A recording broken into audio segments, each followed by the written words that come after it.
किन मुद्दों को लेकर आज आप विकास जी जनता के बीच में?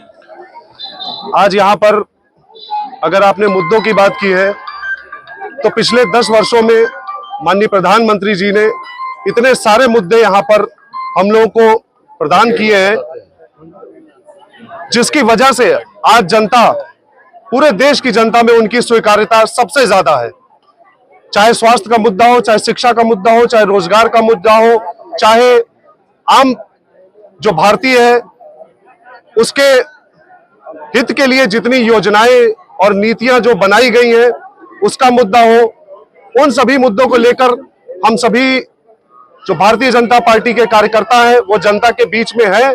और हमें पूर्ण विश्वास है कि हमको जनता, जो हमारी अयोध्या और 54 लोकसभा फैजाबाद की जो जनता है वो अपनी पुनः स्वीकार्यता प्रदान करेगी और आदरणीय नरेंद्र मोदी जी को इस देश का तीसरी बार प्रधानमंत्री बनाएगी, ऐसा हम लोग को पूर्ण विश्वास है।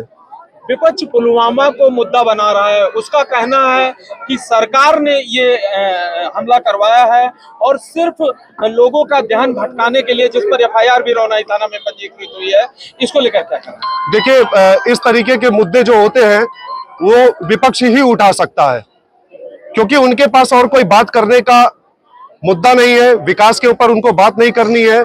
और इस तरीके जो मनगढ़ंत अपने जो बातें हैं उसको, जिससे समाज में विघटन की स्थिति हो, इस तरीके के मुद्दे वो लाकर सामने रखते हैं, चाहे उसमें सत्यता हो चाहे झूठ हो, वो उसको सामने परोसते हैं। विकास जी, इस समय सोहावल के मीरपुर कांटा में है, हजारों की भीड़ है यहाँ पर, और जिस पीडीए की बात विपक्ष करता है, इस हजारों में 90% पीडीए ही है, पिछड़ा दलित अल्पसंख्यक। इसको लेकर क्या कहना है आपको? इसका जवाब आपको यहाँ पर जितने लोग उपस्थित हैं, जिनकी आपने बात की, वो यहाँ पर स्वयं उपस्थित है। आपको ये जनता उद्घोष कर जवाब दे सकती है।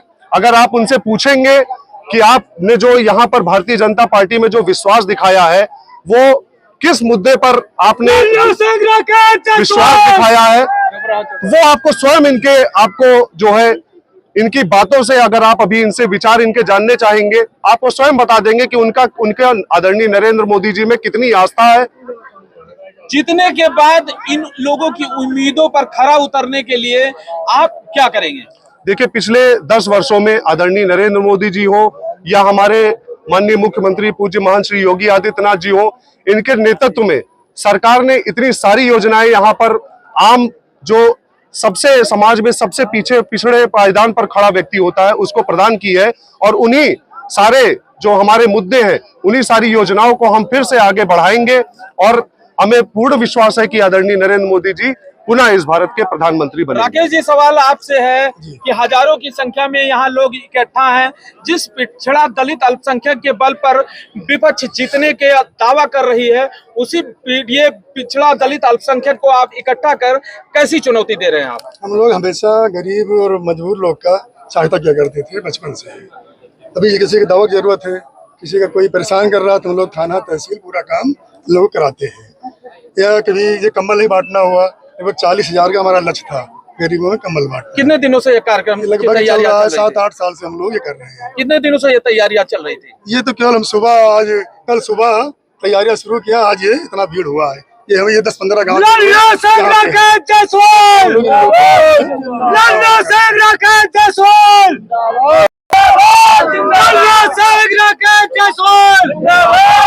नरेंद्र मोदी लल्लू सिंह, विकास सिंह राकेश जायसवाल, विकास सिंह राकेश जायसवाल,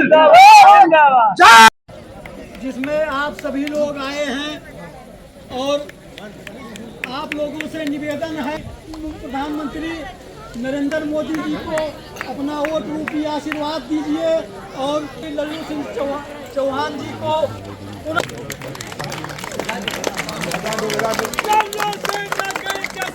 जिंदाबाद।